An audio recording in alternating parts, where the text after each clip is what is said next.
Hello guys! Good morning! Welcome to my channel ni Kamaremix Vlog. Ito yung gagawin kong menu mamayang gabi. Shrimp with egg. I-marinate ko siya at saka minced pork steam ko na mamayang gabi. Tsaka naman ito yung fish para yan sa akin. Ayan. Mag-marinate muna ako guys. I-marinate ko muna. Tsaka ilagay sa ref. Nagluluto na ako na. Ito naman nakasalang yung aking vegetarian soup. Sinsya na guys, kanina hindi ako nagsasalita kasi nandito pa yung bantay. Okay guys, i-marinate natin yung shrimp. Konting asin. Tapos yung white pepper. At saka konting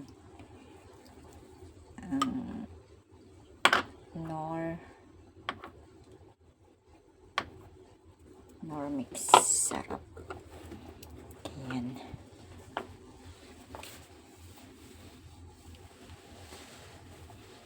Saka ilagay natin sa ref.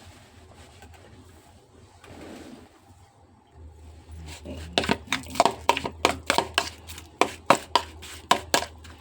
Para mamayang gabi pag nagluto na absorb yung lasa sa shrimp. Ano siya sa egg. Yan ang kanilang gustong menu sa shrimp. So, ganito. Shrimp with egg. Fry siya. Okay, ilagay ko na siya sa ref. Takpan ko at saka ilagay sa ref. Okay, ito naman ang ating i-marinate, yung minced pork. Steam natin mamaya. Chicken powder, at saka yung white pepper. At saka yung soy sauce. Kunti lang kasi mamaya. At saka yung oil.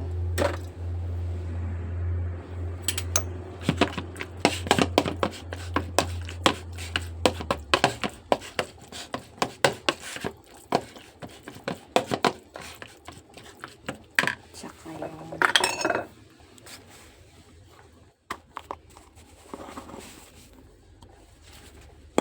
pansensya na nagalaw kasi wala akong handle. Saka yung cornstarch.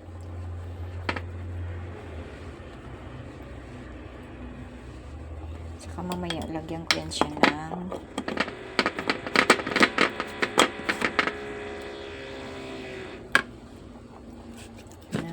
preserved na gulay, yung bok choy sa Chinese. Yan ang i-alo ko mamaya sa minced pork pag steam. Yung preserved na gulay, bok choy ang tawag dito. Okay na, marinate na natin, ilagay na natin sa ref para mamayang gabi ready na siya ma-steam. Mamaya ko na yan ihalo ang preserved na gulay pag nag-steam ako. Kasi ibabad ko pa yan sa tubig dahil maalat sobra. Lagay na natin sa ref para mamayang gabi. Lagay ko na yan sa ref. Okay guys, thank you so much for watching my video. God bless you all. I love you all. Bye-bye.